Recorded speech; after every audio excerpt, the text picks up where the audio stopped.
If you're still chasing the same financial goals you had in 2022, feeling like no matter how hard you work, you're always 3 steps behind, you don't need a new goal. You need a better system. The richest man in modern history didn't get rich by just earning more. John D. Rockefeller built the system before the money showed up. I am Brown from Brown Invest, and today I'm handing you the 5-step blueprint that masterminds like Rockefeller used to build an empire from nothing. Because financial freedom doesn't start with your income, it starts with your systems. Do you know what not having options does to you? It eliminates the need for willpower, and systems don't need willpower. Goals do. When you know you do not have a choice, you start doing, right? I'm going to be real with you. This first part is going to suck to hear. You have to trap yourself. I'm not saying go out and do something reckless. I'm saying you need to strategically cut your own exits. Because as long as you have that high-interest credit card in your pocket or that emergency loan from your parents sitting there, you're never going to change. Those aren't safety nets. They're excuses to stay exactly where you are. Think about Netflix. Back when they were just mailing DVDs, Reed Hastings saw streaming coming. Most CEOs would have played it safe, right?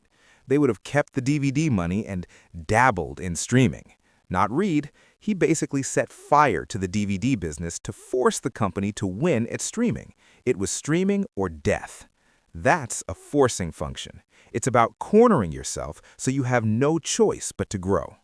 Charlie Munger, one of the smartest investors ever, always said his whole strategy was just avoiding being stupid. And honestly, keeping a fallback plan that lets you survive bad financial decisions is just stupid. So, here's how you trap yourself into actually becoming wealthy. Go public. Tell your friends, I'm done being broke. Don't lend me a dime. That social pressure will keep you in line way better than willpower ever will. Pay yourself first, or else. Pay your debt and your investments the second your check hits. If that means you're scraping for the light bill, good. Figure it out. That pressure is the system working. Kill the access. Delete the apps. Freeze the credit cards. Literally, if you have to wait for a block of ice to melt to spend money, you probably won't spend it. Set a deadline. 90 days. That's it. No someday. Give yourself 90 days to kill one specific debt. When you take retreat off the table, freedom isn't a maybe anymore. It's the only way out. And once there's no retreat, you can't rely on motivation. You need rules. Which takes us to the next principle. Most of you spend your whole life asking the same exhausted questions. Should I save this month? Can I afford this? Should I invest now or wait? That constant deciding is the problem. If your money requires willpower, you will stay on the hamster wheel forever. In Japan, there's a concept called standard work. In their factories, workers don't decide what to do. The system tells them. If a machine reaches X temperature, shut it down. If inventory hits Y level, reorder. If defect rate exceeds Z, stop production. No debate, no feeling. That is an algorithm, a set of if-then rules you create once and execute until you're rich. You need to apply this to your cash flow.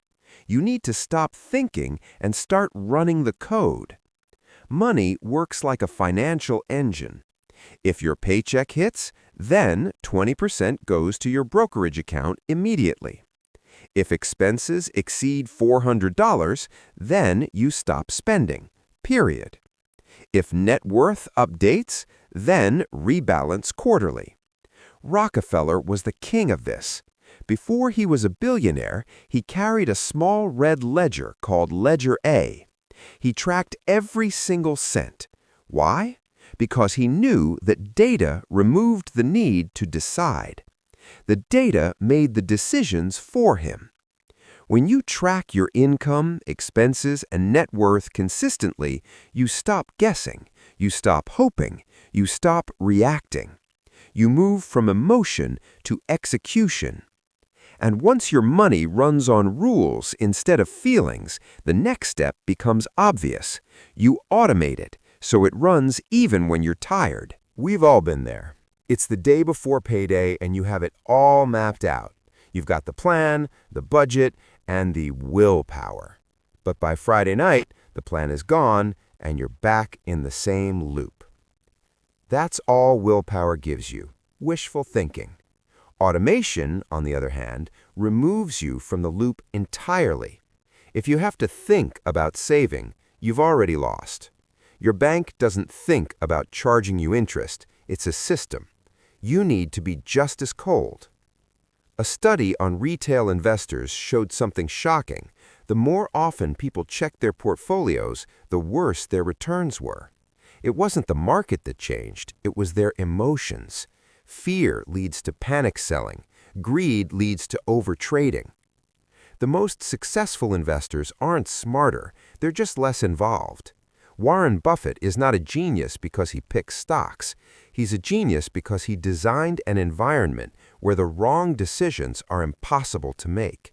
He uses dollar-cost averaging and automatic transfers so he never has to decide to save. If your financial progress depends on you remembering to do the right thing, you've already lost. Set up auto-pay for the minimums.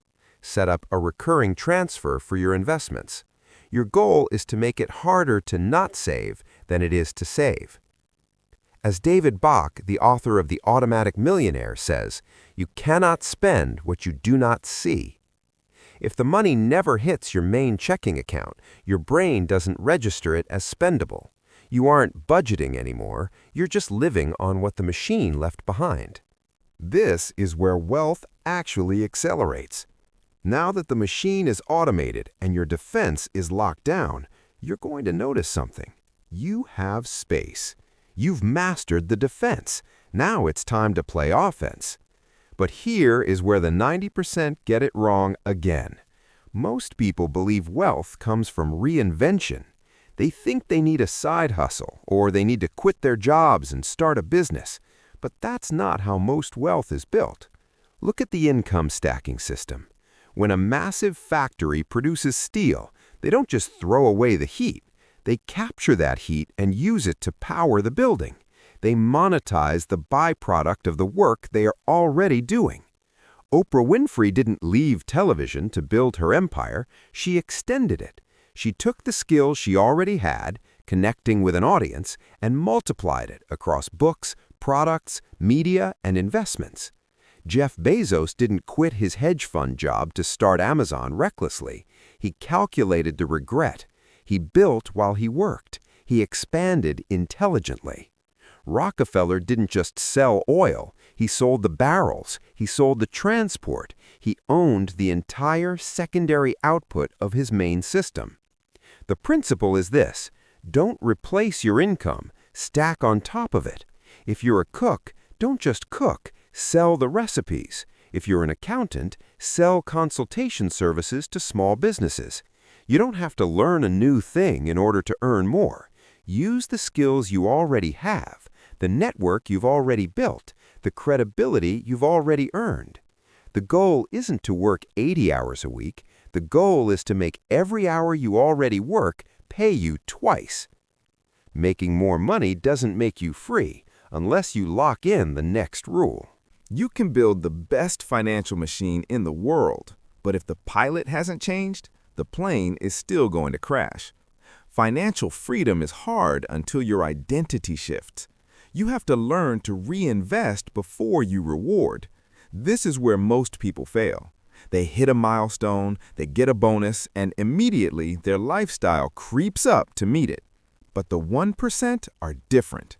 They know that freedom doesn't come from a one-time win. It comes from becoming the type of person who stays the course.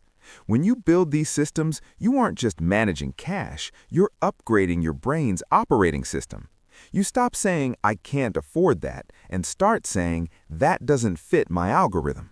You become the person who does not carry consumer debt, period, automates wealth before they ever see the paycheck, and captures the heat from their work to build a legacy.